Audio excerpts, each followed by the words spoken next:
Everything's recording, so oh wait, does All my right. mute button work? The mute button Looks does like indeed yeah, it work. works. Yay. I stopped hearing you. Yep. Trench coat Kyle. That's what I'm gonna call this look. All right, hello everyone, and welcome to Breaking Geek Radio, the podcast, the premier and not even international nor national podcast of LRMonline.com. But still the flagship. Come on. Still Get it right. flagship. There's just two of us within 4 miles of each other, and me and Jammer. Hey Jammer. Yo. And then Why you Kyle, always gotta- of course, you always on the gotta ones and the reveal where we twos. live and weird and shit. Just said 4 miles, and Kyle on the ones and the twos. Hi. And we're part of the Genreverse Podcast Network. You can find on YouTube and everywhere else you want to listen to us, and we'll talk about more about that at the end. So I'm back. You were gone? Yeah, I was gone a long time. Was he? It was hard I don't rolling know. rolling back I into don't know. Marvel Multiverse I Mayhem. don't know. You weren't missed. I'm just kidding. No. Ooh. Ugh. Sorry, guys. Shocking Sorry to abuse be back. of friendship. I'm back. Jammer's still here. Yo, I'm still here. I'm still here. We got. I'm still here. I don't know the lyrics to that song. Was that I the don't song even from know what Treasure song Planet? you're singing. It's from Treasure Planet, I think. Oh, yeah, that's probably coming up because of Is that Creed? equally sized flop, bigger flop, Strange Worlds or something. I never even heard of Strange it. Worlds. I didn't even hear about it till after it came out. That's the problem. I And know. That's so. For those who don't know what we're talking about, sorry, this is an unprompted. Well, I almost brought little this up as an tangent official here. topic, so let's go into it. Is that Strange Worlds? Before we get to that, though, we are going to talk about Glass Onion, the Knives Out Mhm. mystery movie. We're also going to be talking about Guardians of the Galaxy holiday special, and we have And other trailer. trailers, great trailers like Mario, Guardians 3, and Indy 5, among other things. But now, just because we've unprompted, we have to open up this can of worms. a little Yeah, I bit. almost And made it a topic because it's crazy. so Strange Worlds flopped hard at the box office, and it's, to me, it was a testament. And there are people who are like trying to find other reasons, like, oh, it's because it had a Had a gay relationship in it or something, right? Did not even know Yeah. that any of that. I think it's just the fact that I was looking forward to Strange Worlds because I liked the idea of it. Sort of the old timey adventure type movie, adventure sci-fi adventure And type Strange movie, World. No S. Strange Worlds. See, we don't even know what it's called. Yeah. And no, it's just terrible advertising. It's very clear. And Bob Chapek made this very clear, when he was still running it, that he did not give a fuck about animation, did not care about animation. It's not for adults. And it's not for adults. Likely didn't even push the advertising. The fact that you didn't even know it existed. We can't even get the name right. I was even looking forward to it, but still didn't see it. But that was because I was busy. So there's one other thing. It's just all around bad time. Bad job, Disney. Bob Iger, go in there and fix your house. I'm sure you will, and things will be good. But yeah, I'll watch it when it comes on Disney Plus because I just haven't had a chance. But, Yeah, it's it was just weird. crazy. I saw it was on the list of the box office. I even went to the movie theater and didn't see a poster for it, even though it was playing the same time as Glass Onion. Really? Like it No was playing poster. on Why screens. do you I didn't have a even. G in onion? What? Nick, am I just Say hearing onion. things? Say onion, Say onion. Nick. Glass Onion. Okay, I it sounded like he was saying onion, and I was like, what? Onion. Sorry. Maybe. Onion. Whatever. The listeners will know what the truth is. We'll But just yeah, I play it didn't even. back. It was playing there. I didn't even notice. That's weird. Like, I mean, this seems to be just a very, very open and shut case of poor advertising on Disney's part. So, and the movie itself sounds like it's okay, but not great, which is not.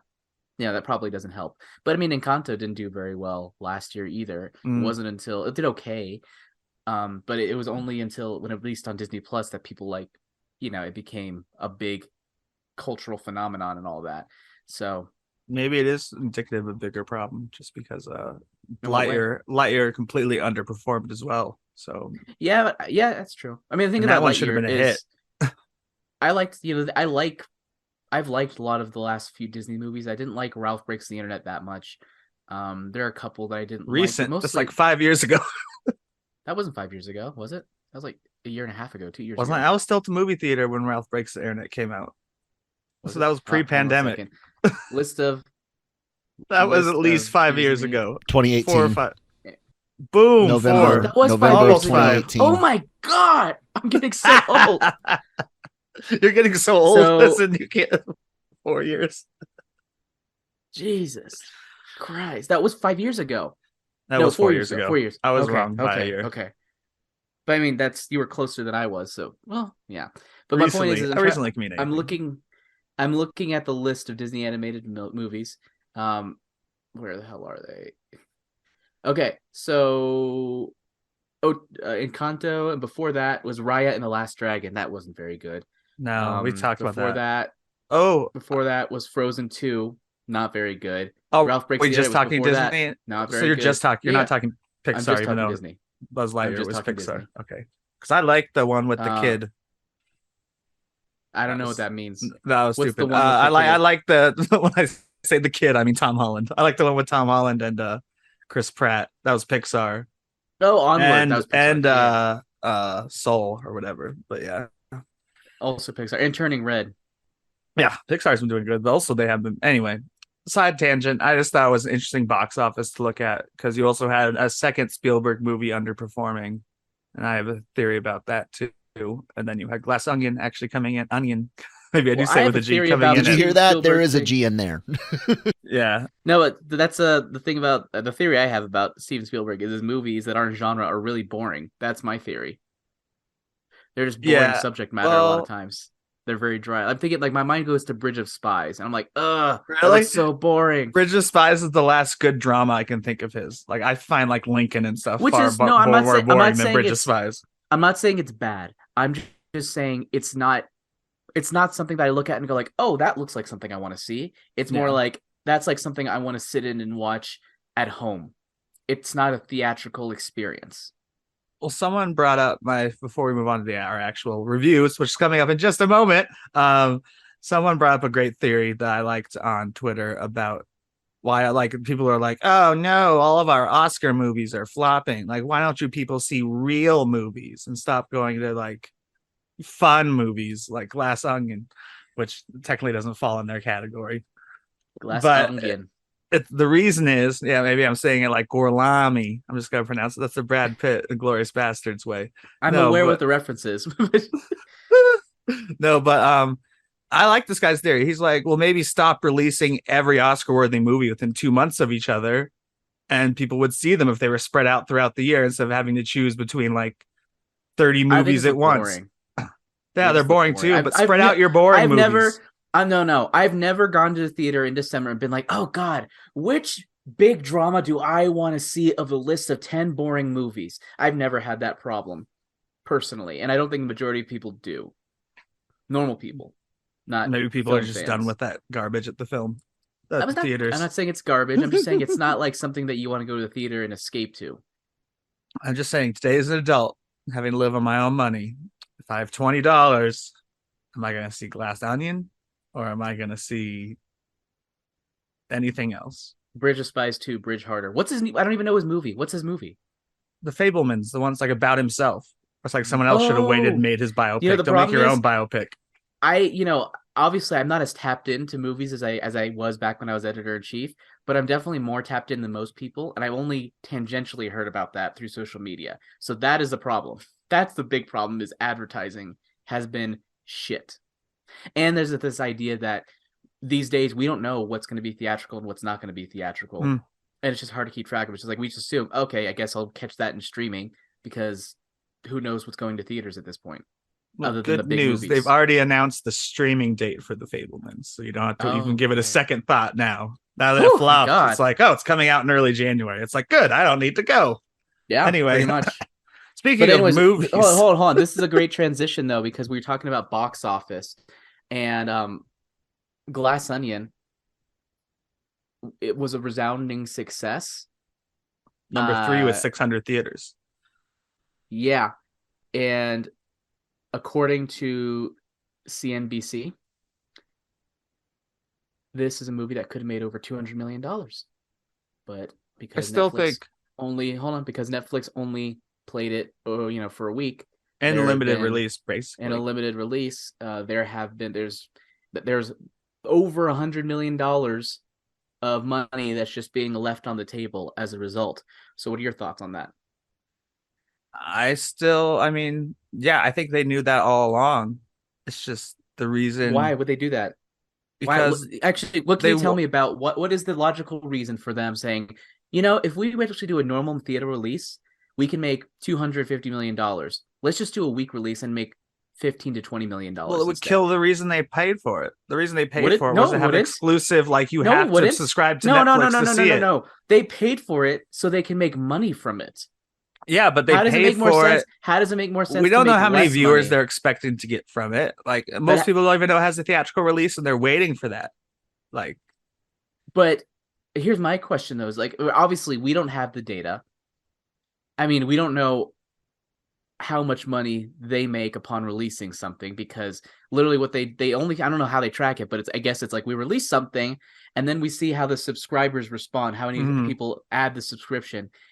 I don't know if it's possible for them to correlate new subscribers within the release window of Glass Onion on Netflix streaming and equate that to, oh, we've made back our $450 million investment for 2 movies. I just don't think it's financially possible for them to make back that money, and it's more effective for them to do so in a theatrical release than it is buried with all the other content they have on Netflix streaming.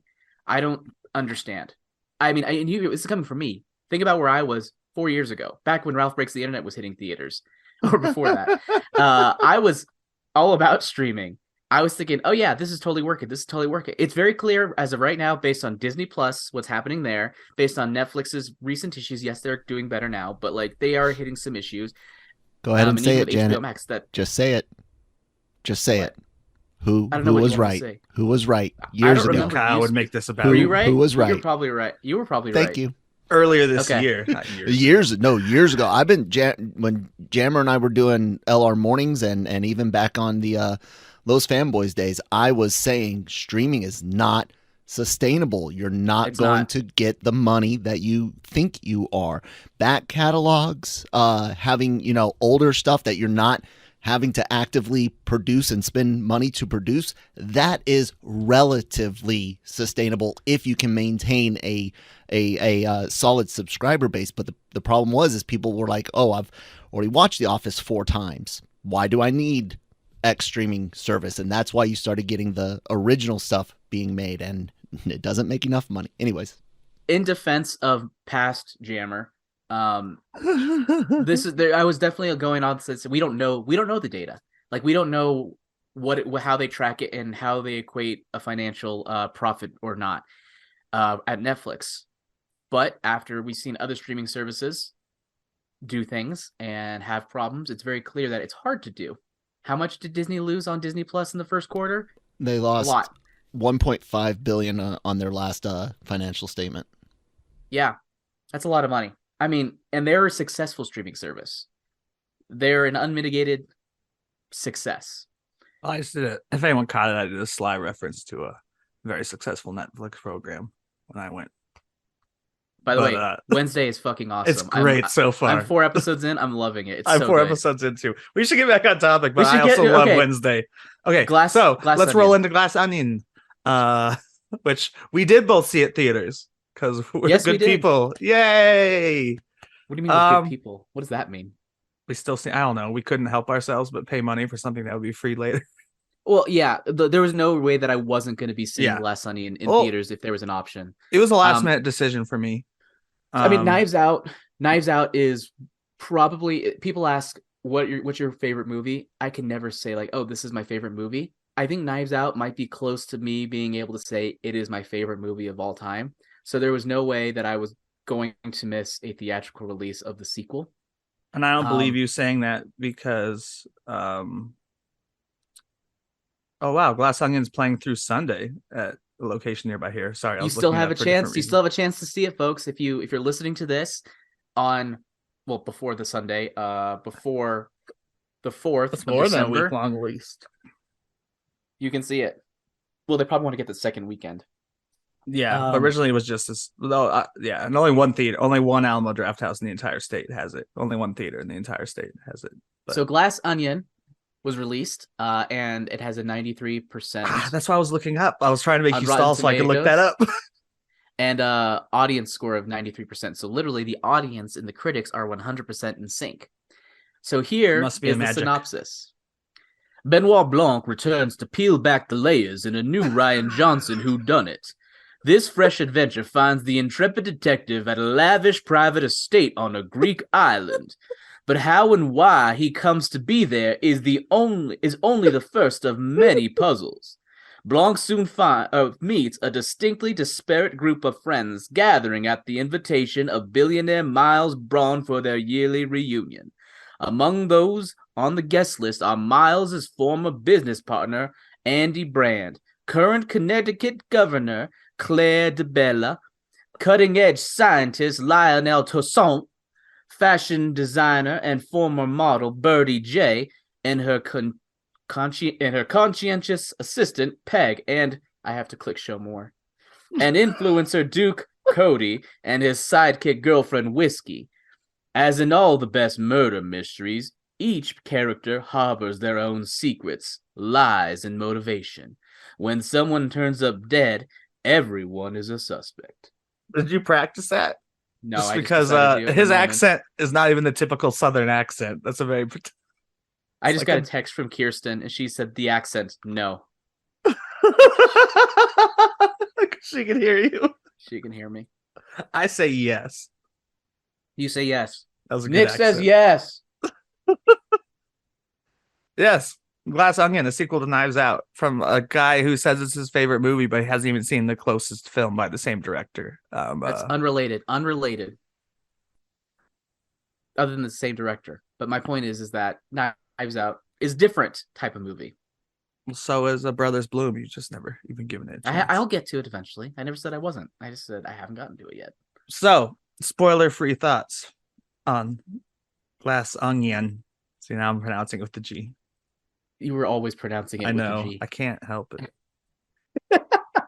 So, Glass Onion, does this movie live up to the legacy of what I consider to be one of my favorite films? Yes, it does. It very much does. Admittedly, I do miss the fall aesthetic.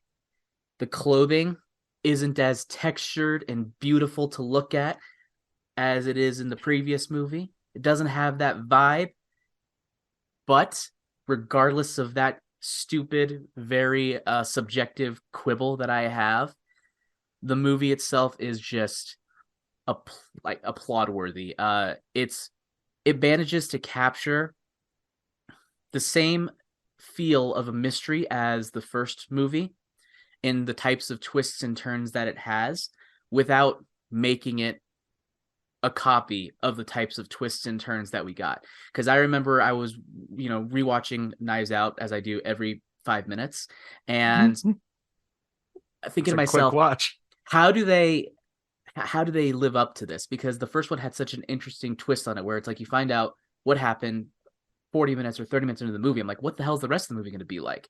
And I was worried going into this one that it was going to be the exact same type of format, but it's not. But at the same time, it kind of has that same sort of twist, and it keeps you on your toes the entire time.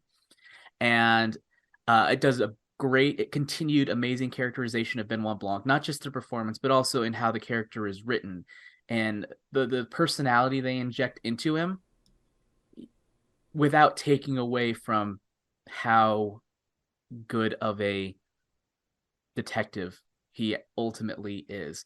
The ensemble cast they all do amazing work, and like before, it's like you're wondering what is the mystery, who's the guilty person here. Like, I didn't know until literally like a little bit before everything was unraveled. Like, it's one of those things where it's like I don't even know if we know what the mystery is until pretty deep into the movie, and it's like, oh, that's what we're solving here. Okay, interesting. And it's very unique, yet very tried and true to the whodunit genre. So another great movie.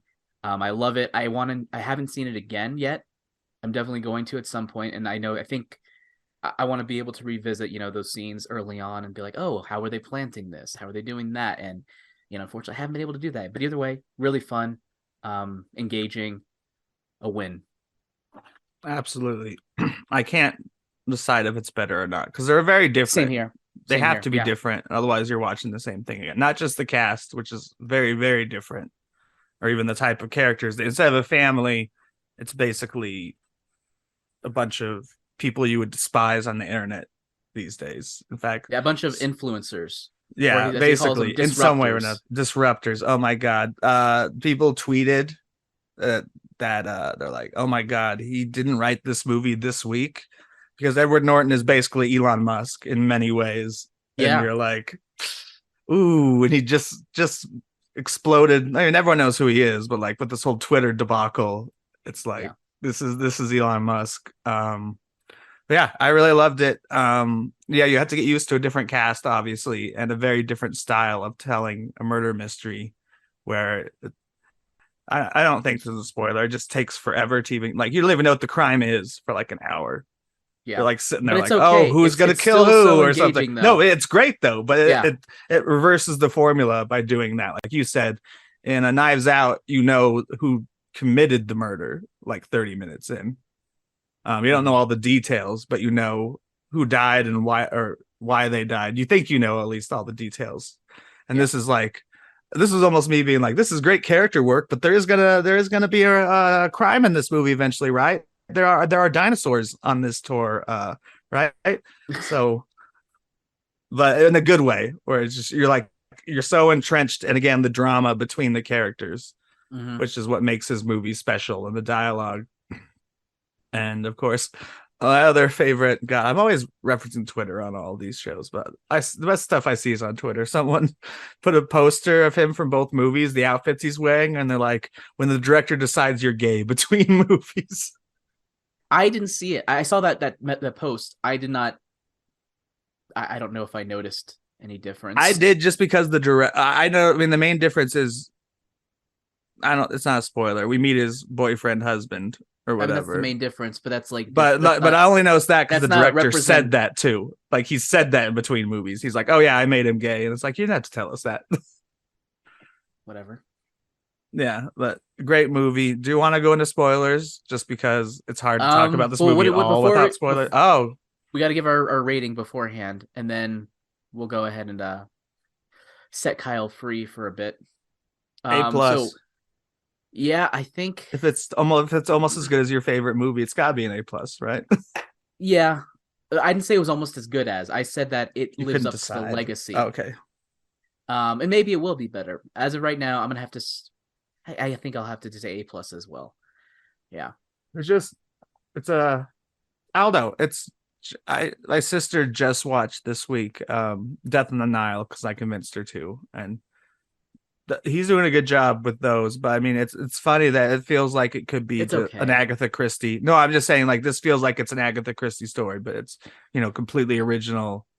And I mean, Death on the fun Nile, to have that. I thought it was good, but I feel like because the thing is, I thought Murder on the Orient Express, the recent one with Kenneth Branagh, who directed by him, I thought it was boring. I didn't like it at all, and I thought same with that one. And then Knives Out was like, oh, this is what I want. Death on the Nile was still better. Pales in comparison to Knives Out or Glass Onion, unfortunately. No, agreed. But that one, I don't know. That's obviously what they're going for, and it's very interesting that they're able to make an original product. Like, cause obviously those movies feel original to me because I don't go and investigate who the killer is before I see a Perot. Is that his name? Oh, Poirot movie. Poirot. Not even gonna try it again. Hercule Poirot. Let's go into spoilers now. We'll give Kyle a signal or something afterwards. I'll text him. Okay. All right, so spoilers. So first of all, as we mentioned, it did take a long time for the mystery to actually unravel. Like we didn't know who was going to die because obviously at the beginning it says you're going to solve the mystery of my death when they got sent that box or my murder. And I was like, oh, is he actually dead? But no, he's not. He's just a guy putting on a mystery party. I was like, okay. Then it became who invited, I almost called him Poirot, Benoit Blanc onto the island. And then it becomes who's going to try to kill him. And then, who just killed Dave Bautista? And then, Oh wait, The no, toxic fanboy, like not even fanboy, the toxic Twitch streamer. Twitch streamer. And then it becomes, oh, who killed oh my god, I forgot her name. Gosh, who is it? I can't remember woman, the name of the woman who character. died at the beginning. Yeah, the character was here. And then who killed her twin sister? That's what I'm which talking you think about. is Okay, the so woman who at the killed beginning, but she doesn't die. Janelle Monáe's character? I don't know. To be honest, I don't know if she's her sister's name is Andy, or if the character's name is Andy. Sister's name is Andy. The one that got killed, the one that's expected to be there, his name is Andy. Okay, so Andy, it becomes who killed Andy. So it literally is like a layer of, oh, this is the mystery. Oh wait, no, this is the mystery. Oh wait, this is the mystery. Oh wait, this is the mystery. And then it kind of just circles back to like, oh, so ultimately who killed both this person and that person. And it's just so clever how they do that. And I remember one thing I thought was interesting about how it was structured is it took us a while to get to the point where murder happens. And then the murder happens. And then one had happened before. But we didn't know earlier in the film. But the point is, not earlier in the film, later in the film, earlier in the storyline. But the point is that when I was going, like, after he gets murdered, stuff happens, and then Janelle gets shot. Janelle Monáe's character gets shot, and then at the end, like, what's his name? Benoit Blanc's like, we'll put an end to this. I'm like, the mystery just started. What do you mean we'll put an end to this? And then flashback to everything that came before, and it really just like not just enlightened what we saw, but like recontextualized everything. And it was slowly but surely just blowing my mind and peeling back the layers, as they say, pretty consistently. So like, Rian Johnson, you're good at mystery structure, man. Yeah, I can't wait to see what he does with the next one. I mean, looking forward to the next one after just getting this one and not seeing it a second time yet on Netflix. He hasn't even started writing it yet. But like, I love when like year, people are already like, "Who would you cast?" And I have a great list, but we're wasting too much time. I mean, we don't want to spend too much time on Glass Onion, or at least the sequel to Glass Onion. But yeah, dude, I loved it. I was enthralled by the characters and their relationships, and that the whole disruptors thing. And my favorite part of the reveal is just when he's calling out how stupid Edward Norton has been the entire movie, where he's like, this man used this word, which didn't make any sense to me. And then he used this word, which is not even a real word. I remember in the movie when he was using those words, I was like, that's wrong. But I didn't even notice. I'm like, okay, it's Edward Norton. He's super smart or something. My favorite part of the reveals, it has to do with Benoit Blanc's character, because for the first quarter of the movie, he was being played as incredibly awkward in an endearing way. And I remember thinking to myself, wow, they're really humanizing this character a lot. They're making him really like very awkward and being like, oh, I'm sorry, I'm very polite, da da da da. Not that he's not polite, but he just seems so awkwardly innocent, and like you wanted to protect him almost, because he's feel like, oh, you guys are all friends. I didn't realize I'd be the only one here, this and that, and thank you for inviting me. Like, and him going like, why are you here? And he's like, you invited me. It just seemed increasingly awkward, and I felt really bad for him, only to find out that entire thing was a facade that he put on. And it continues the trend from the first movie, where he kind of plays himself off as a southern hokey idiot, Gigolly whiz idiot, a bumbling idiot. And even after watching the first movie and realizing like he knew from the very beginning that Marta was involved in the death of the Christopher Plummer's character, like I was thinking, oh, this character is being characterized a little bit differently, which is fine, only to find out that, oh no, he's actually still got his shit together, but it just plays it really well. I just thought that was really cool. I just love, like, there's a lot to love about it. Just all the movie star references, and then how the Jeremy Renner hot sauce one actually pays that off. Was but there's so like good. Jared Leto kombucha, which who knows how much of that is real. I mean, I guess he's rich. He probably did meet all those people, but so many good moments too. Like you brought up the kombucha thing. Where, like, it just reminds me of that moment where Dave Bautista was just like almost outed Edward Norton's character, being like, hey, you remember the time you almost hit me at on the way to, and he's like, "Oh, whose party was it again?" Anthony Bourdain. Oh, No. no. Anderson Cooper. Anderson Cooper. Because he's like at Andy, and he's like Anderson Cooper's party. He's yeah. And like I remember thinking like it was such an interesting distraction because I didn't even notice that he interrupted him. Yeah. Until the time before, until like they flashed back and they saw that, I'm like, oh yeah, he did interrupt him. I just assumed it was just Anderson Cooper's party. And then like another great moment, kind of like that, was when he handed Dave Bautista his glass. I saw that. Though. I saw that too. I did see that, and I never doubted saw that that too. Yeah, I knew it was him. I was like, but then they really played off really well. It made me doubt what I had seen because they showed it again and they showed him put it on the table, and I was like, oh, I guess I saw that. And there was also, I was keeping an eye on that glass for another reason, is because, and I don't know if this is a flaw, but let me know if you think here. I saw Catherine Hahn's character staring at that glass, and I was like, something's in that glass, and then it ended up being what killed him. But pineapple I'm not sure if that was just a red herring. It was pineapple juice, right? I don't fuck with pineapple, or whatever his line was. It wasn't that because it's rated PG-13. But he's like, no, they said fuck once in the movie. Okay, I don't think it was pineapple though, because they flash back to that scene. They would have had to use it twice. But no, I also like just Well, with that, I figured someone was trying to poison him at that point. He just put the poison ice or whatever in his glass. Even though he placed on the table like that, I didn't know if it was intentional or not. But I definitely saw it happen. The way that whatever Daniel Craig's character, whose name I also dare not pronounce, brings up where he's like, we all saw this, but this is what actually happened. We thought we saw that. And the other, and I think go ahead. What I think Rian Johnson is really good, in addition to making amazing mysteries, though, is making it really cathartic that we get to screw over these people. He did that in Knives Out with the family. It's like, these people are shitty. They don't deserve anything. And in this one, this guy is terrible. And then seeing like them like sort of just knock everything down and like in the glass onion and having it be like this cathartic moment. And then at the very end where they're like, I remember this happening. And he's just like, oh, come on, guys. And it's like, yeah, I remember this happening. And it's just like, yes, we want to watch this guy just burn. And it's just so satisfying in a way that I don't know we get in a lot of other mysteries.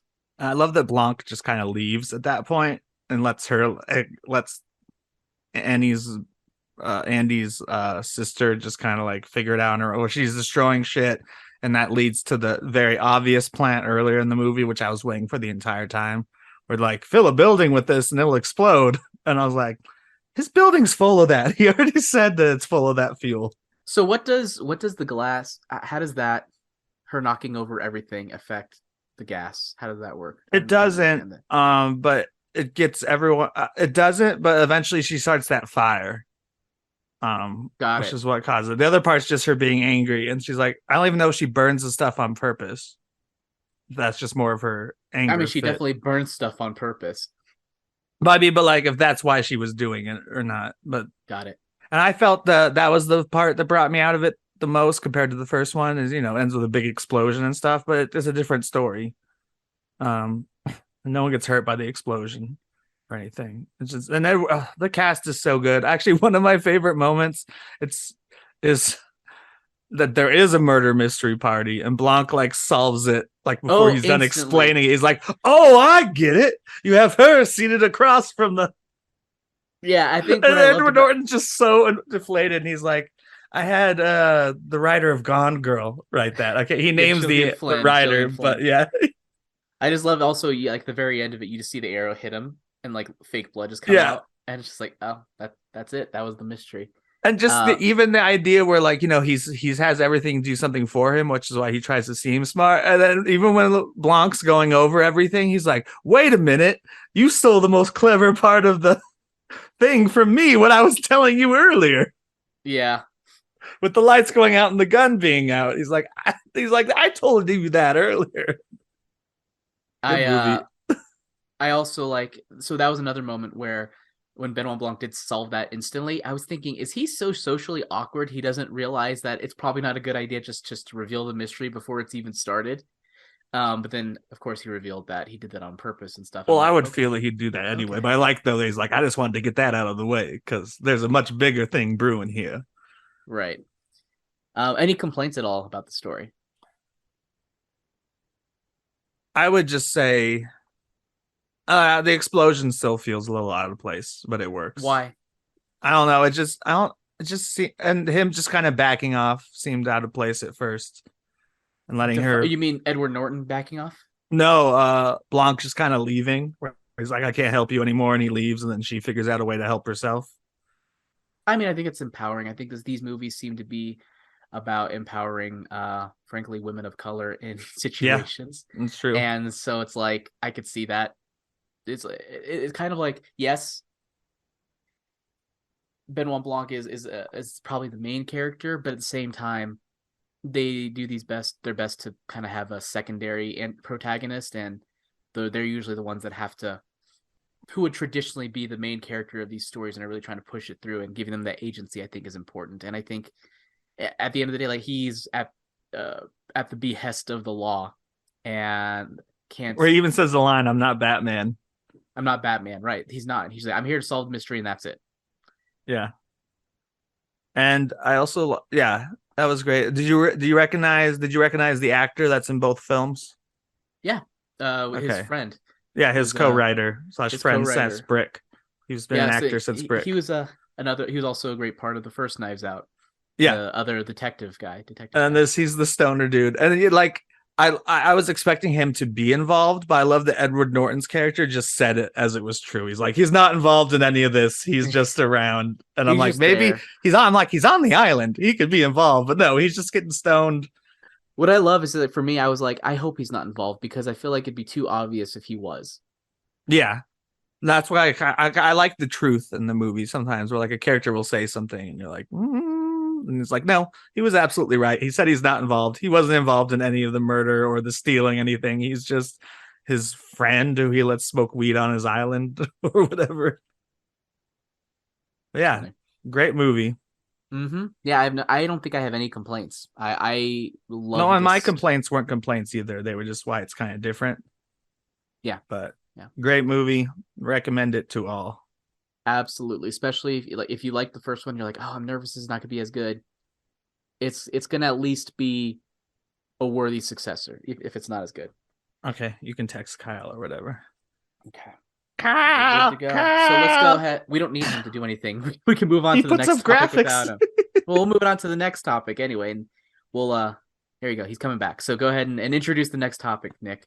We're also going to give a much briefer review, especially since Kyle and I already reviewed it on Marvel Multiverse Mayhem, where you can hear it, which was also this week, Marvel Multiverse Mondays again, because it didn't matter what day we did it. We're going to also do a quick review of Guardians of the Galaxy Holiday Special, which is the real end of it's not the Phase 4. It's James Gunn said I don't it is. count the specials. I don't know why you do. I was really pissed at your review. I didn't finish it not because of that reason, because something else came up and I never went back to it. Mm-hmm. But I was like, how are you not counting? Perhaps, definitely a top 3 project of Phase 4 is Werewolf by Night. No, it's not. No, it's not. Werewolf by Night was fine, but it was like, if you had said there's a second episode of Werewolf by Night, I'd be like, okay, I'm not really interested. That's why it worked. It only needs to be 50 minutes. No, that's not why it worked. Introduce a lot of characters. I think there should be more of those and less 6-hour shows introducing characters to the same effect. I thought it was boring. I think you're high to call Werewolf by Night a top 3. A top 3. Top 3 and a lousy phase, as everyone's calling it. It's still not a top 3 in this phase. No way. Loki, WandaVision, Shang-Chi, Black Panther, Wakanda Forever, all No Way Home. Better than those. Yeah, easy. It's one of the only projects that didn't fall apart at any point to me. Like, Shang-Chi completely loses me in the third act. It also never came together for me. So, sorry. I don't really care. Let's go ahead and talk about Guardians. I was really tepid on it. I gave it a lower grade than even Kyle, and Kyle's like the anti-Phase 4, like any project. This is better. This was better than Werewolf by Night easily. No, but see, here's my problem with it. Werewolf by Night set us up, and James Gunn, I feel like, set us up too, where he was like, "This is super important to the next one," and it's like, no, it isn't. That's James your Gunn fault. said that. No, You're going James in with- Gunn said that. He's like, this You're is coming in- essential viewing for Volume is your- 3. this It's is going your to problem, show us Nick. locations we haven't seen that are important to the next movie. Why It's did like, you go okay. in expecting that out of a fucking holiday special? Because James Gunn said it about his own project. He's like, this is essential viewing. This is Guardians 2.5. We're going to introduce important locations and characters to the next movie. And it's like, you reintroduced, well, no, spoiler free. Let's just do spoiler free real quick. B-. It is what it is. It is a holiday special, which is also promised in the title. Yeah, I'll give it a B. It was fun to watch. I enjoyed it quite a bit. I thought it was funny. I thought it captured the holiday spirit, and I'll watch it during Christmas every year. Okay, that's what I was going to ask. Like, Manny and people are like, that's going to be a yearly tradition. And I'm like, I will probably never watch that again, except for with my roommate. Disagree. Like, hard disagree. Because, I don't know, this isn't even a spoiler yet, so I can say it. It's too long. There are so many scenes that could be shortened in half, especially, and I love Drax and Mantis together, but like, we didn't need to spend that long on Hollywood Boulevard. We didn't need to spend that long in the bar. We didn't need to spend that long with the Kevin Bacon conversation on the ship. It just, all that felt like filler to me to get to like 45 minutes when it should have been like a 30-minute or even 22-minute Christmas I don't think they special. were trying to get to 45 minutes. I think he was just allowing himself to be indulgent and have fun with it. It's true. Like the opening song, I was completely out of it already. I thought it was cute. And there's one thing Kyle and I mentioned was that it felt like Suicide Squad, the first one, to a point where it's like, let's cram 10 songs into 45 minutes. And like, let's cram all my favorite Christmas songs, like just 30 seconds of all of them, and just make sure there's music. It wasn't even just 30 seconds. They played like a whole minute plus of, and then they jumped straight into songs. Another song. Yeah. It was didn't even notice music overload. But didn't even notice. That's funny. That's my spoiler free review. There's not really. There's only one spoiler in the entire thing, so it's not like. What's the spoiler? Spoiler alert! She's hit, and then Kyle agreed with you, but I never thought of it that Mantis is his sister. No, I never thought of that. That's like obvious. We knew that she was I know that's what Kyle said. I never thought. I didn't know it was his daughter. I thought it was an alien he grabbed to calm him down. When they revealed that, I was just like, "Is that?" I thought we knew that already. Like Star-Lord was somehow surprised. Star-Lord was somehow surprised. I wasn't surprised, but I was like, "Oh, I never thought of that." Of course, she would be. But I mean, I thought it was fun. I had a good time watching it. It did what it promised to do, outside of James Gunn making promises. But like when you hear Guardians of the Galaxy Holiday Special, okay, I'm expecting goofiness. I'm expecting ridiculousness. I'm expecting some holiday vibes. I got all of that. I had a good time. I wasn't going in with expectations of like, oh, this is essential viewing. I have to make sure I have my notebook out so I can see how this connects to the greater universe. Like I wasn't going in expecting that at all, or even any big reveals. So yeah, I thought it was what it set out to be, which is great. Just fun, entertaining, engaging. Yeah, it was fun. I mean, I don't regret watching it. I don't regret watching anything Marvel, even in Phase 4.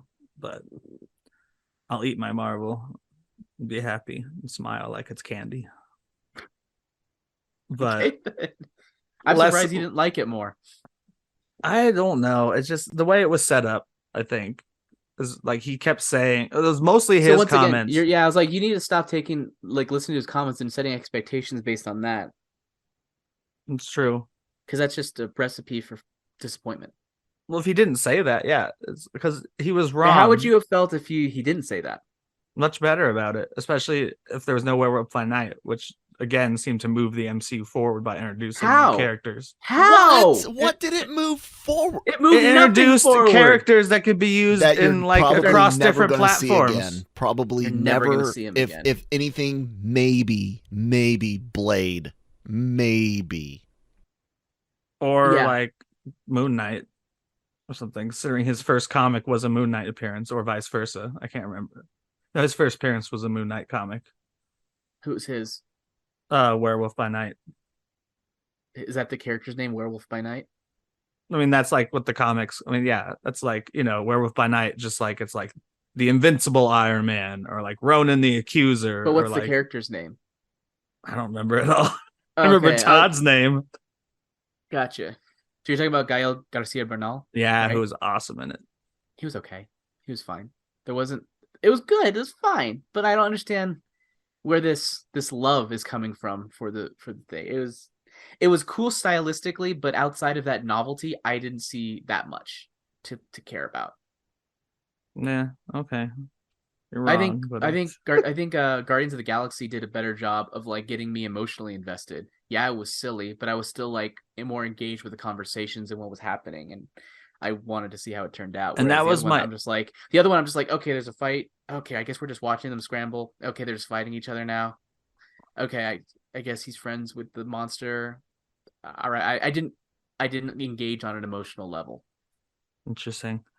Yeah, I mean, but I feel like James Gunn is still relying on the Yondu relationship, even after he's dead, to like tell an emotional story. Like that's the most emotional part, where he's like, I just feel like it's a tired thing for him at this point.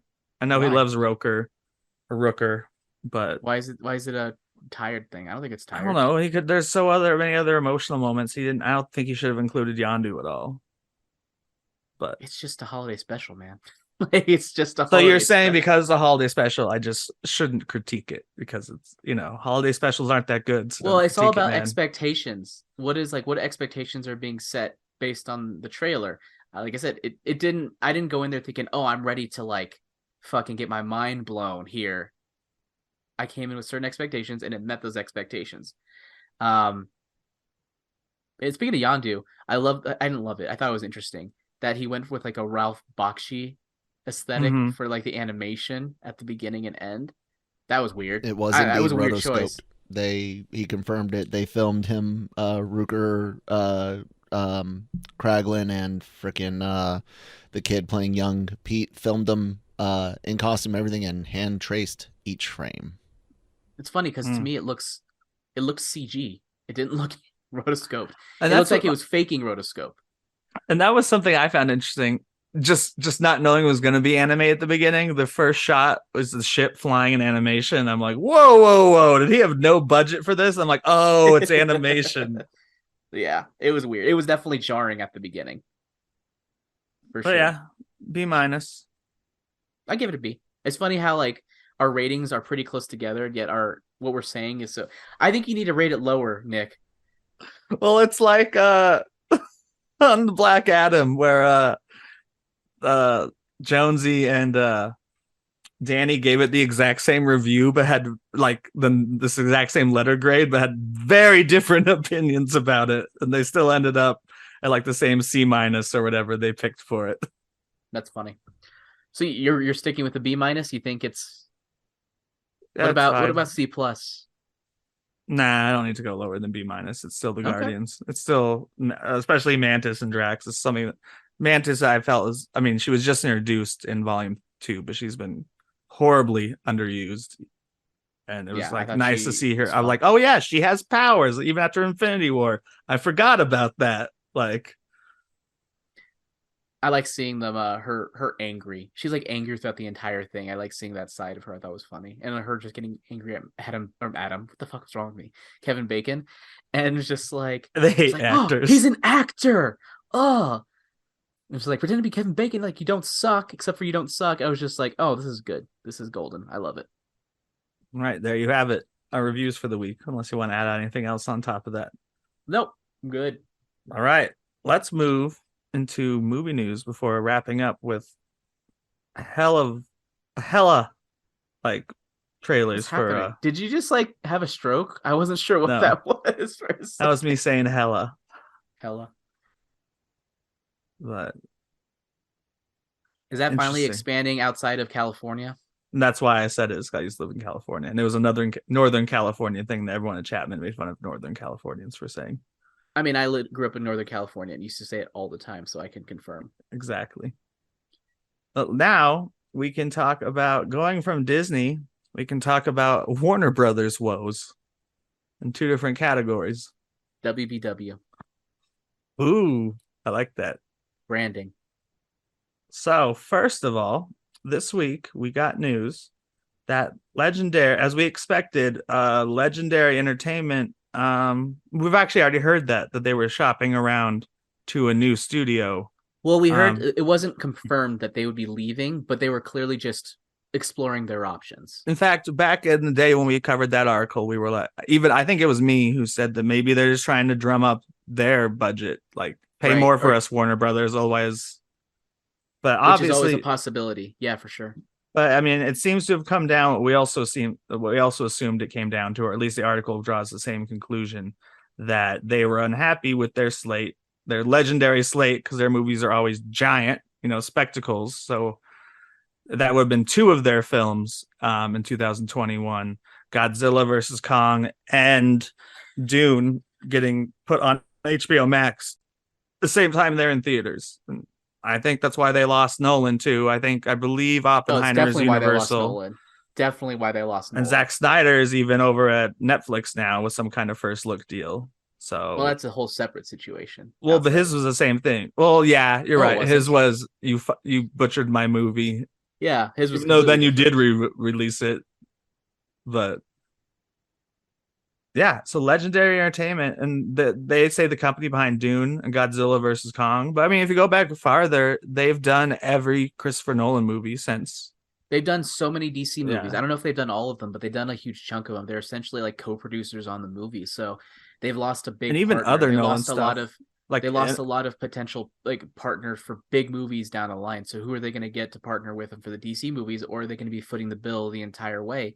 And who's going to help them dig into China? Because I know that Legendary has huge ties and connections in China, and finding ways to be financially profitable over there is going to be more difficult. Yeah, it's not great for Warner Brothers, I will say. Though it's not like we didn't see it coming. No, and we haven't gotten to the actual story part of it, which is they're going to Sony. Story? We never mentioned where they're going. That was because we knew we assumed that they were leaving. We heard that story. Sony picked them up. I think I think Sony and Paramount need them the most. Yep. So I was hoping one of those two would pick it up, though Paramount's pretty set with Skydance and Bad Robot, who are mostly at their studio, not entirely at their studio. So you got your JJ Power, and Skydance does like Mission Impossible and stuff also, which I guess also Bad Robot did. And anyway, Top Gun, basically anything with Tom Cruise. I'm confusing my favorite actors now because there's a trailer we're going to talk about later. But yeah, Sony, this is like huge for them. This is gigantic. And I think it's also good because it's funny. It's kind of funny. Did you say it's legendary? It's legendary. But it mostly is because they don't have a streaming service. I think, do they own Crackle though? They do, yes. But Crackle's like a joke, and that was like a back then. Even when they were showing movies back then, it was before streaming services, and that it was just like a web channel with like web shorts. Joe Dirt 2. That was before even Joe Dirt 2. Joe Dirt 2 was after the streaming service part of it actually started, but like no, it used to be like 5-minute shorts, but like Burning Love and stuff. They don't have a good streaming. They don't have a successful streaming service, I will say. And so like there's not, and Sony actually did I think it was Sony, and forgive me if I'm wrong, but was it Sony that basically during the pandemic says, hey, we're just not going to release any movies during the pandemic because we want to release them theatrically or not at all. And I think and we don't want to endanger people, they said, not that they really cared about that as much. I mean, but the thing is they could have had a chance, like an option to release it in another way, and they chose not to, doing what HBO did. Obviously, they don't have a streamer on that level, but they could have put in resources to make Crackle that, or they could have, sold their movies to Netflix. Yeah, they could have licensed it out to Netflix. They could have done all sorts of things, but they said no. They committed to the theater experience, which obviously is huge for Legendary, who lost out on a lot of money when HBO Max or Warner Brothers decided to unilaterally decide to release all of their movies day and date on the and lease service. Some of them out. Nola Holmes is Legendary. And they basically turned that into a Netflix franchise. Well, they did turn that into Netflix. Netflix got one. And now Netflix able to make the sequels. Yeah. So it's my point is that it's very clear that Sony's commitment to theater resonates with them because it means that they won't get screwed out of money, and because it's Sony, they also will likely got a better deal. They probably maybe don't have to pay as much up front or get a bigger cut of it in theatrical releases than they would have gotten with Warner Brothers. So I'm sure there's lots of great reasons for it, but ultimately I think it's a good thing for everyone. Personally, I think it'll be a good thing. It'll help spread the big budget love. Sony has kind of been playing in the minor leagues now, and I'm interested to see what happens if we spread out some of that wealth to other studios. Do you think Legendary? Obviously, we know from the story that Dune is staying. It's not like they can bring Dune and the MonsterVerse with them because those are Warner Brother properties. Right. But do you think that Sony would try to get Legendary involved in their Spider-Verse, whatever they want to call their Maybe. Madam It's Web possible. and all that stuff? It's possible. In but other I'm not words, sure. do you think Sony will corrupt Legendary in any way since they make the worst films of any studio? I don't think so. No, I think Legendary is too big to be influenced. I think it'd be the other way around. That's what I would hope. Influence them. That, and this is primarily, according to multiple articles and stuff, primarily for distribution. I will say it's very interesting. Universal, it makes you even wonder if Universal even made an attempt, considering, you know, Legendary was behind like Jurassic World and even had, if I'm not mistaken, an exclusive for distribution with Universal in between periods with Warner. So yeah, I was thinking about that. Jurassic You're too busy World. dumping money into Fast 10. Yeah, so much money. That's a different news story, but oh my lord, that budget hasn't ballooned as much as an Avatar movie where James Cameron's like, it has to be the third or fourth highest grossing movie of all time to make a profit. I don't know if that's true. That's what he said. That's what he said. I don't know if that's no, true. it's not true, but it is. There's no way. Budget is Unless insane. that movie costs over $1 billion to make. I don't know how that's true. It's a lot, but I almost added that as a news story, a brief aside. I think we're done talking about Legendary. That James Gunn also is like, I want to make 12 more movies in my career, and half of them will be Avatar sequels. Because the other week he was like, maybe I won't do 4 and 5. No, 5 and 6. If 3 and no. He said if 2 does not do outstanding, that they will end it not at do 3. 4 and 5. Yeah, because it's 3 is made as far as shot. It's not special effects. It's not post production. Yeah. No, stuff, but they shot them back to back. So just for budget, both movies 2 and 3 have an estimated budget of $250 million. So that's terrible. That's $500 million on production budget alone. Tack on a few extra $100 million for, you know, A&PA, advertising, and they don't do public affairs, but advertising and stuff like that. And print, as they called it. Yeah, you start producing the films to send to theaters, which they don't have to do anymore. Yeah, you start seeing where, man, you got to make quite a bit of money to make but profit. Not. I don't see it how you have to win the first in the second movie. That's what he said. I know that's what he said. I just don't see. I don't see how that's financially a thing. And that's the same man. He would literally that would be like an $800 million movie and $200 to $300 advertising budget. That's impossible. Yeah, because it's gonna. I mean, I've been seeing it more and more online. It's gonna be top 10 highest grossing movies of all time, if not top 5. People are still have a hunger for it. Let me ask you guys something. Manny and I talked about this on the Daily Cog just briefly. China has not been grabbing as many Western movies as it used to. Very notably ignoring several Marvel films and costing studios legitimately tens to hundreds of they're like millions. The number 2 market, right? So what do you guys think about them continuing to do that? Because they don't care if they don't get Avatar. They don't care if they don't get a Marvel movie. It's great if they do, but it doesn't hurt them to not get it. It hurts studios. And without getting too political, most people should know, if you don't, China's primary way of waging war is economic war. How else to hurt Hollywood more than just not put up their movies? Do you think that will have an effect on studios going forward? It'll definitely have an effect on the gross of Avatar if they don't release it over there. I always thought there was a reason for each one. Going forward, the movies. Exactly. I have no idea. Like cutting budgets and stuff.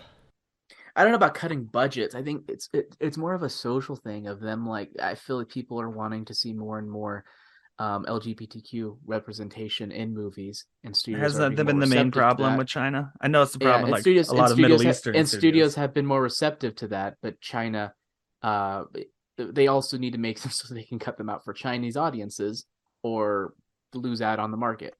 I don't know. It's hard to say because they're kind of caught between a rock and a hard place of doing something that is, frankly, in my opinion, morally right versus money. It Yeah. costs money to do something morally right down the road. So, Yeah. welcome to the conundrum. Yep. That's an interesting question. No idea. Like it could definitely. I feel like Sony will probably benefit the most. Yeah. Or like I think so, Universal. They're not going to especially with add that shit Legendary. into movies about family. Like, Right. there's not going to be any gay characters in Fast and the Furious or Transformers anytime soon. Fair. But yeah, it's interesting. I didn't think of the China because I think the China thing has mostly been disagreeing with politics, right, Kyle? It's not like they haven't released a movie not just to release it. That basically, so they limit the number of Western non-Chinese films that are allowed because it's even from other Asian or other continents, countries. They limit the amount per year, and then they are able to just pick and choose for whatever reason. There is a lot of assumptions that the West makes about individual movies on why they don't get picked. Jammer mentioned something very specific, and that's that movies today have been made when there's things that might test, the Mideast, might test China, that they're cuttable around a lot of those things. You think of the lesbian kiss in Star Wars or something like that, right? Things that you can dangle in front of Western audiences while being able to cut and get it released elsewhere. But that doesn't always mean every movie that they say no to is because of some cultural thing. It legitimately is economic war. They just have a number. Yeah, they want to keep the money internal. They want to promote the movies that they're producing and not have it go overseas. They still had movies making hundreds of millions of dollars while American theaters were struggling closed. So it's weird. And they've got such a big population, although they're second to India now as of the most recent world census or estimates. They've got a big enough market that their theater system, let alone their studios that don't rely on us at all, they don't need the Western movies. They don't need them. So yeah, it's going to be interesting. I'm curious if the next Transformers will even get a Chinese release, because if it doesn't, then I don't see that doing super hot, because that's what made the Transformers movies money. That's what's been making Fast money. That's what makes Fast Jurassic, is mostly overseas money. Yeah, and if you see China withdraw more, like I said, as a form of economic warfare, because that will hurt. When you're expecting a franchise movie to bring in hundreds of millions from China, and all of a sudden they go, we're not putting it up. That plays into what that studio can do in the future, and then that hurts the theaters, and that hurts the employees and the maintenance people, and it's all so connected. It's ridiculous. Well, on that downer note, let's talk about some more Warner. What was the Warner Brother woe? WDW. WDW. Warner Brother woe. Is this really a woe though? I don't know. I think it speaks to. Explain. I don't know before you. Okay, make an opinion. So Warner Brothers Television Studio close to striking animation deal with Amazon for DC branded content. So this is kind of following in the footsteps. I'm wondering if part of that is that I haven't seen a news story about recently, but remember they were shopping around the Cape Crusader rather than releasing on their own. They were slashing animation content on, and they didn't even want to release Max. it. They sold it. I mean, I'm assuming Amazon purchased it. We haven't heard that story if Amazon's getting in on the Warner Brothers DC business, because I mean, isn't HBO Max? I would still. I mean, I'm sure. Sentence before I can give you a conclusion. I'm sure Amazon has a bigger streaming service just because you get it if you are shipping on Amazon, and everyone who uses Amazon gets Prime. It doesn't mean they watch the shows. Right. But I would still assume that HBO Max gets more eyes because it's a I don't know. prestige. We don't have data about that, so I don't know that. Other than the subscriber counts, I think you're right. Amazon, and I could check this right now just to make sure. Subscribers, Amazon Prime. Well, here's the quote while you look that up. Okay. Oh, you said okay. So, Warner Brothers Television, according to Channing Dungey, her quote is, "With animation, we used to be about staying in house, but now we're doing on different platforms. HBO Max is the first stop, but we are in the process of closing a deal with Amazon featuring DC branded content and animation. I mostly find that interesting because James Gunn also said within the last 2 weeks that they are looking to make most of their animation projects DCU, as he calls it. He very intentionally said DCU when someone asked him about the DCEU. So like, whereas I almost think that's a shame too, but that's a different story because I'll share that. Oh, Kyle has a number. Netflix. I have numbers too. Oh, okay. Here got them. Okay, I didn't realize he put them all there. But go ahead. So Netflix, actually, we'll just ignore that. So Amazon Prime has about 200 million subscribers as of right now, and HBO Max about 76.8 million. I would assume they have a higher watch rate. Just because half the people who have Amazon Prime don't even know they have access to videos. You're assuming a lot. That's not fact. We don't know. That's why I said I assume. I said I assume. There's no point in saying you assume. That's what my point is that you're just stating out there. I assume this based on no information. You guys want to hear something funny? Yeah. Discovery Plus has 24 million. So there's going to be a total in the future of 94 million, give or take, on when the two combine sometime next year.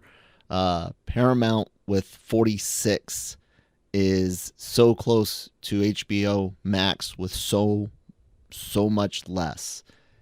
You know what I'm saying? Like relative to what's going on, and especially considering how beloved HBO Max has been in the public sphere. Not since Zaslav, but I find these numbers crazy, absolutely crazy. Especially Disney Plus being as new as it is relatively. Amazon, of course, benefits from the fact that people get Prime for shipping alone. So how many people are, because I've had Amazon Prime for years now. I can count on my hands the number of Prime original stuff I've watched. You know what I'm saying? So it's always interesting to include Prime numbers with subscriptions because it's not quite the same. Anyways. That's what I was saying, Kyle. See? Yeah, but I'm saying you're basing it off of your own anecdotal evidence. Which is just my family. Right.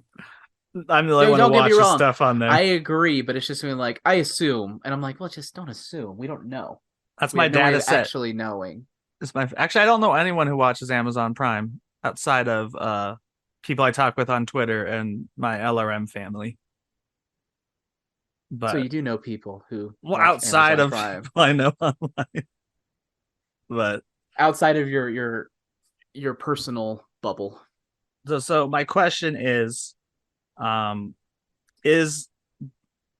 you don't think it's you don't think it's WBW that they're sending some of their top I do. Okay, content, like their most valuable IP besides Harry Potter, is being outsourced to Amazon, especially when it ties into the DC. I think it's a bad thing. I don't like it because for me, I think it's just a personal thing where I don't like how they're treating animation. It's just annoying how unrespected the animation medium is. And I think it's kind of like, let's just throw it this way. And I'm surprised. Slash animation budgets. Let's do this. It's annoying. I'm surprised this news comes after the change of guard at DC.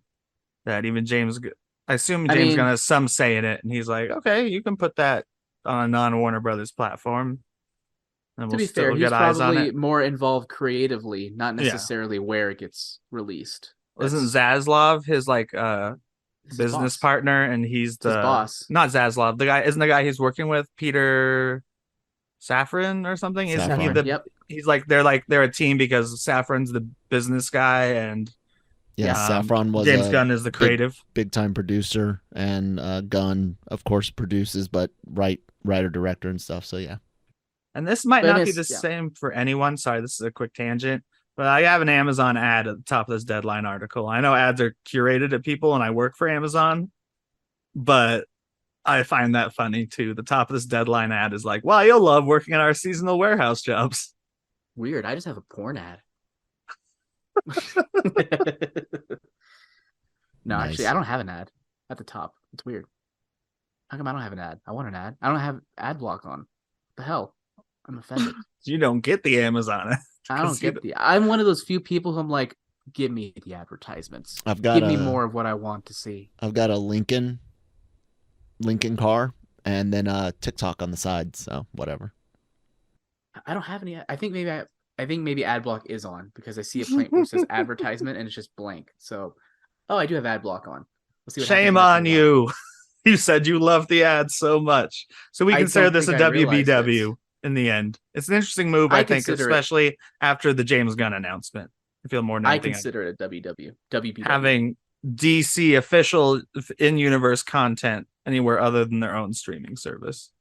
But then again, it's not like Marvel has done it. I mean, I'm sure they're the most watched shows on Disney Plus, but we're already discussing Disney's financial woes. I have a feeling that this will be as a connected universe as where everything is canon, as Star Wars has been, with all of the books, comics, and everything allegedly being canon as well, and about as connected as Agents of S.H.I.E.L.D. and the Netflix stuff. I don't think it's going to stick very much to the everything is connected. I think they will have a core, but yeah. Just history. Movies, then TV, and then everything else. Well, he's already said some of the projects won't be connected, obviously, like Joker 2. But some of them will push things forward, Harley like Werewolf Quinn. by Night did. It will. I'm telling you, the Bloodstone's going to be an important relic coming An up. important relic or just a relic? Important.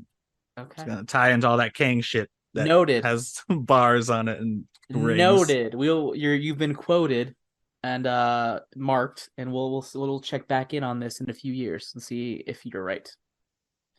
We'll come back to this episode in a few years. Mm-hmm. We'll definitely remember which episode this is. Will we? That is, yeah. Okay, I'm tired. Sorry, I woke up today like frazzled. Trailer time.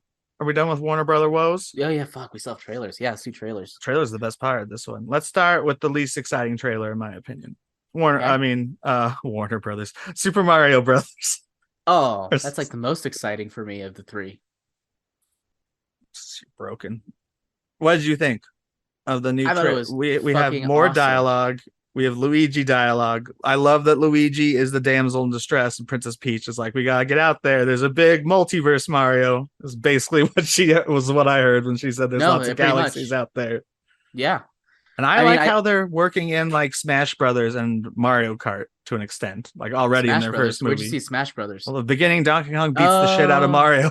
I guess that was kind of Smash Brothers-ish. I connected it more as just Donkey Kong. Well, someone made it into like a Smash Brothers video where like they added the HP and then it was like KO. So like I thought this trailer was awesome. It feels like there was just a whole lot of love put into this. Mm-hmm. Very clearly, fans are into this, and who are making this movie, and they're just incorporating all the different aspects of Mario. You know, it seems like you're going with that old school mythology about him being a plumber and somehow ending up in the Mushroom Kingdom, which is super. That was cool. the biggest, I thought, part of the trailer was confirming that just like in the original movie, there are two plumbers in New York who like. I'm just really disappointed that we're not going to see live action Chris Pratt in live action New York setting getting sucked into a pipe and ending up in an animated world. missed opportunity, No Illumination. one wants to see a live action Chris Pratt playing Mario. But yeah, I just think it's I thought the fact that they are weaving in so many different aspects of Mario, from like the 2D platformer stuff. Yeah, like the part where he gets like he's like training or something, and it's like Right. it looks like a classic level, but instead of like the thing that circles, it's not actually fireballs. And I love seeing like the raccoon outfit and like Princess Peach conjuring fire from the fire I like flower. how the fire flower or fireball is represented. Yeah, and the way she holds it. I like Princess Peach's character. She seems like she's going to be fun. And the Mario Kart stuff at the end was, I was just like, oh my God, they're just bringing in everything. They're like, no holds barred. We're just doing like Rainbow Road, Mario Donkey Kart, Kong already. everyone's racing, Donkey Kong. They're just going all in, and I'm here for it. Like, I didn't see anything in this trailer that I was like, oh, I wish they didn't do that. Everything I saw, I loved. What about the accent? That's still the biggest. Chris Pratt voicing him is still the biggest concern with fans. I haven't heard enough. But to be honest, like he did talk like an okay amount, not a lot, but a little bit. But I wasn't put off by it, nor was I distracted by it. Yeah, I think it's fine. And he even does the wahoo pretty well. Like you can tell it's Chris Pratt's voice, but he does the wahoo when he's doing Mario Kart. Yeah, so and I never would have wanted the really heavy the whole movie accents. Oh my God, I would have Kyle and I've talked about that. Everyone that thinks that they do are ridiculous. The amount of like fan trailers with Mario's game voice. Even Manny was like, I wanted 2 hours of, hey, Princess Lisa, go save a Luigi. Like, I was like, no, dude, no one in their right. Like, you would sit in that movie and you would regret your decision. Yep. I don't even think it would make it out of test audiences. But I still don't know what the accent they're going for is at this point. It's a Brooklyn accent. It is. He's doing the same thing as Bob Hoskins. But it also like, and Charlie Day's just like, I'm Charlie Day. People love me. I don't need to put on an accent. I think the voice fits very well though. Oh yeah. So that's happening. Like, and that was a good joke. The animation in this trailer is just gorgeous. The world is amazing looking. I literally, like I said, I have nothing negative to say about this trailer at all. Oh, same. So, I loved it. And yet somehow it's the least interesting part of the 3 trailers. That's because we also have a Marvel trailer and a Lucasfilm trailer. Yeah. I guess we'll go into the Lucasfilm trailer first, because that's the order I listed them, just because that's the order they came out. Okay. We got a bunch of trailers from Marvel yesterday because it was Brazilian Comic-Con or just their show or whatever. They always release trailers from them. Yeah, it's the I forget what it's called, but it's Brazilian. But that's Comic-Con. Like the first place we got real footage from Venom and stuff, I remember, or Venom Let There Be Carnage. So they always show something there. Mm-hmm. They were in full force. We got our first Indiana Jones and the Dial of Destiny trailer. I know no one's as much into Indiana Jones as me. I've watched it 25 times. James Burns is as much into it as you are. Yeah, he totally is. That's how we became friends. I wrote an article about what they should do for Indiana Jones 5, and he's like, no, you're all wrong. And now we're good friends. This funny, Kirsten, at the end of the trailer, she thought it said the Durl of Destiny. She was like, what the? Which I could see. Yeah, what did you think? Obviously, you weren't as excited as me, but I thought it was a good trailer. I really liked it. I just don't have.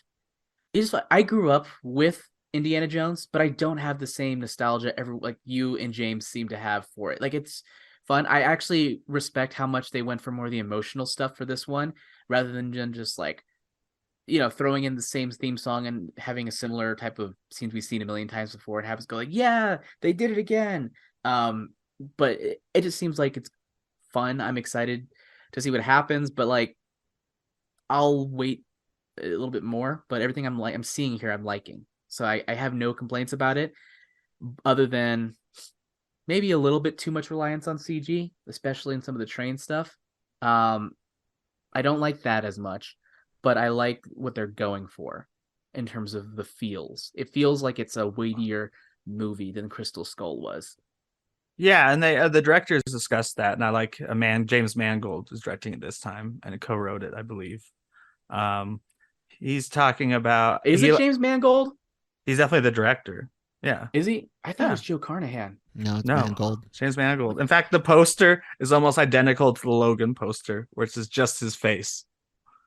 It's funny. But I found that funny, but not that it's even the I don't same. know what I was on. I think I got the names mixed up for some reason. Anyways, continue. But Mangold has said it is more of a Logan story, not in the adultness of it or like violence, but that they're not making jokes about him being old. This is about him being old and being on his last, like, I assume he's brought back into it because the pre-credit sequence, the footage we've seen for it so far is amazing. The de-aging technology, we've only seen like 45 really seconds good. of it in the trailer. It looks. You said 45 seconds? 4 to 5 seconds, you mean? 4 to 5. Well, there's like, Okay, I didn't gotcha. realize it the first time, but there's 2 different scenes where he's de-aged, not just the one where they pull off the thing and you're like, holy crap, they shot that in 1980. It looks really good though. Yeah, it looks great. I hope it holds up for more than just one shot. Right. Because they always say that. They say Harrison Ford says is the best he's ever seen and it creeps him out. But they say that every movie. What excites you about this trailer more than anything? It's Indiana don't Jones, I was about to say, just don't say it's Indiana Jones. And they did it right this time. I mean, like, what does it's that Nazis. mean? He should be. I mean, yeah, of course, Russians is who you would fight in the late 50s, early 60s in the last movie. But yeah, they're like, no, they're Nazis. Like, they're NASA Nazis. I mean, I'm not gonna have to side with I feel like I have to push back a little bit on that one. I don't think what's great about Indiana Jones is that he fights Nazis. I think it's everything else around it. Like, it's just fun adventure, and he just happens to fight Nazis. I don't think the Nazis are essential to Indiana Jones personally. No, but it's fun to have them back, especially in the pre-credit sequence, which looks insane even when they're not showing him. Like, that's where the standing on top of the train with the actor who plays Zola, and all that stuff. Toby Jones. Remember Toby Jones? That's where we saw the first set photos where Harrison Ford just had dots on his face. And we were like, oh, de-aging. And they had a Nazi castle, and on set they had like Nazi train and stuff, which is obviously featured heavily in the trailer. And one of my favorite cuts in it is he punches a 1969 Nazi, and then it cuts to him punching a 1940s Nazi, like, as the next shot. So it's like, we need a hero who will punch Nazis in 2023 since Captain America is retired and we haven't seen much of Hydra, which is their version of Nazis, even modern day. So, and just, I don't know, the humor seems there too. The action scenes are amazing in the trailer. Like, whatever the cart scene is in the sand where like he is yanked, just like he's trying to reach out to someone at the last minute. They're like yanked apart. The two like vehicles go different directions. And Sala's back, which I thought was a big part missing from Crystal Skull, but it made sense because that one was set in South America.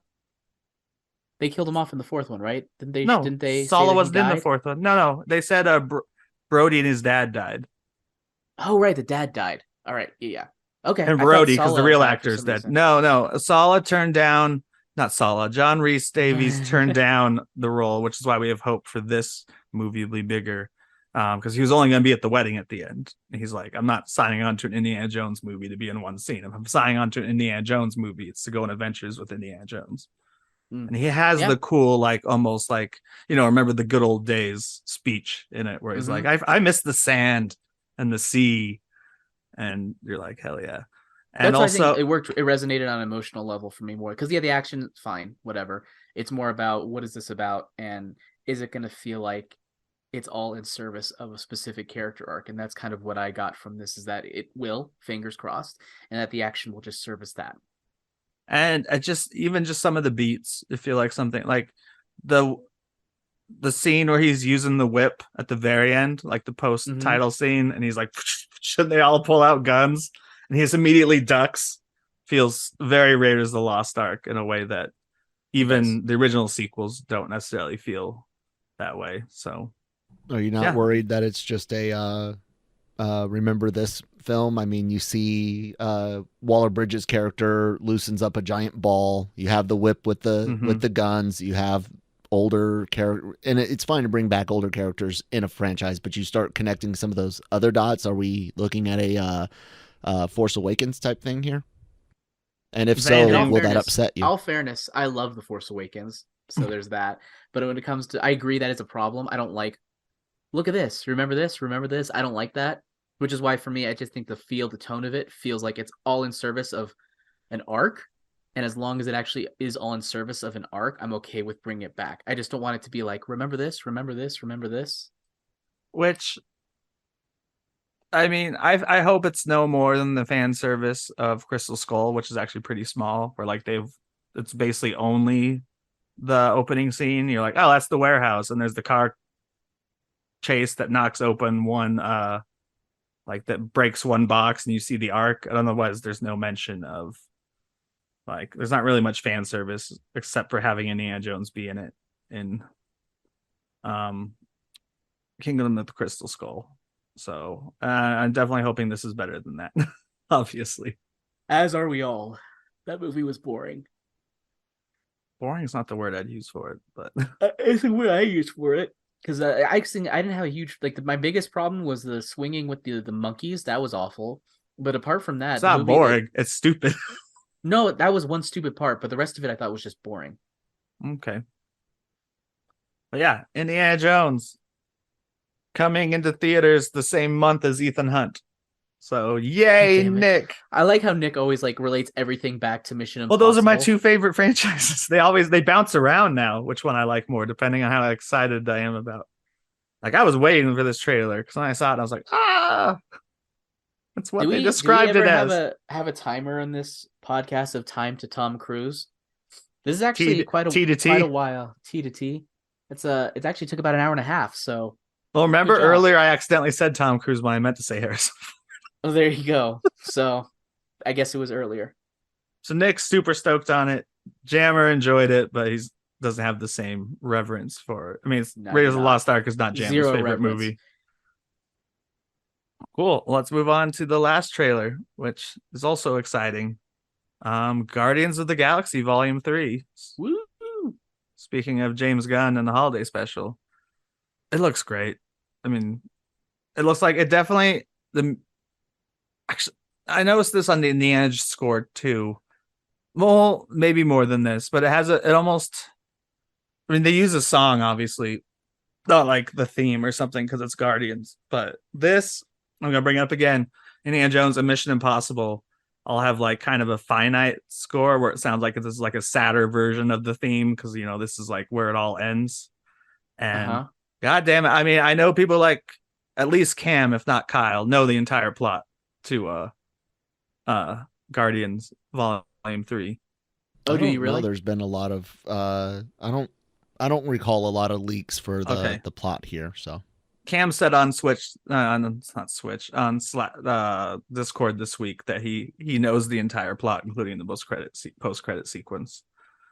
And it's like, I feel bad for you, Cam, but I know Ant-Man. I don't know much on this one. I've been actively trying to avoid things on this one, and since I do more of the there and media side instead of the writing side, I've been a little bit better able to avoid.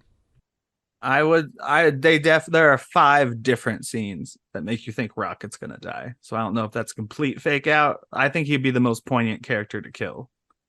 Agreed. I think he's gone. And I also think Peter Quill's gone. I think they're both dead. Think Quill's gonna die? I think they're both dead. Yep. Interesting. Because we get the whole "We Are Groot" line again. We see Rocket. It feels like one of his lines is like his last line. He's like laying on the ground or something, and he has something on his head. And we're also getting his origin, which James Gunn said this movie would be about Rocket's, the pain. It's all about the pain he suffered. That's why he also has a line where he's like, "I'm not running anymore," because he's always referenced it. That he was experimented on and all that. And we see a little baby Rocket raccoon. We'll see him hugging an otter, it looks like. Yeah.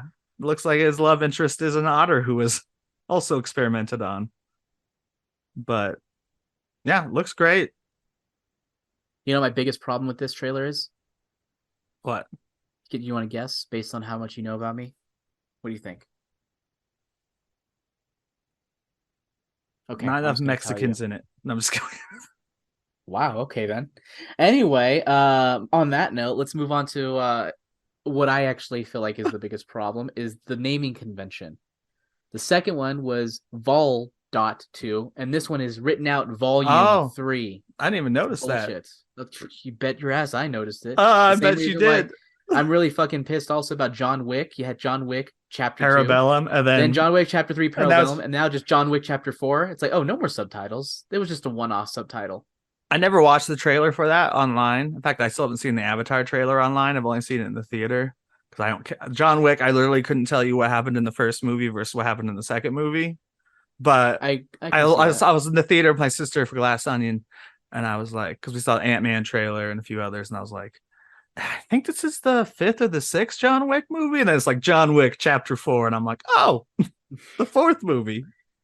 In all fairness, we've been hearing about like a bunch of other spin-offs. The Ballerina and Continental, like 2 of them. And I feel like we've been writing about them for so long that it just feels like they've come and gone, even though they haven't. I don't think, right? The Continental didn't come out, right? No, and that's a TV series, right? Yeah, so, I mean, supposedly. Like, I think I was writing about that like in 2018 or 2019 or something. It's been a long time and nothing's happened.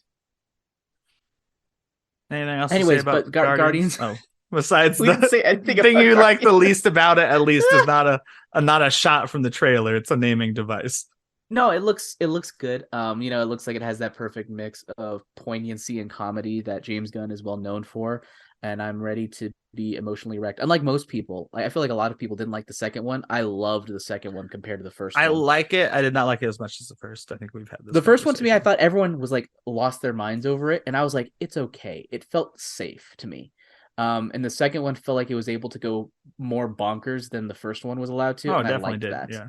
I like that a lot, and I'm hoping that they're able to continue with this. And Peacemaker really just proved that he's able to meld that tone of like ridiculous comedy with something more serious. And yeah, cool. Yeah, I was excited. I was stoked on both trailers. Obviously, I was like hanging out yesterday, and I'm like, oh, I have to be checking Twitter every few minutes apparently because they just released Indiana Jones and a Guardians thing, and then they didn't release another trailer. They just released an Ant-Man retrospect with new Kang dialogue.